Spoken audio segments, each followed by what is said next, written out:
أعوذ بالله من الشيطان الرجيم. بسم الله الرحمن الرحيم.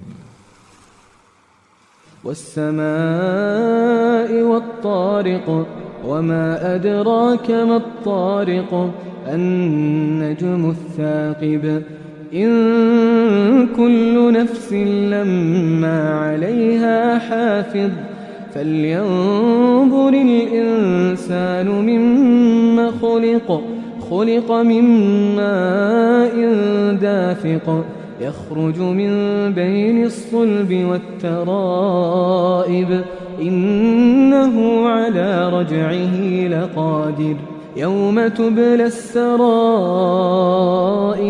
فما له من قوة ولا ناصر والسماء ذات الرجع والأرض ذات الصدع إنه لقول فصل وما هو بالهزل إنهم يكيدون كيدا وأكيد كيدا فمهل الكافرين أمهلهم رويدا.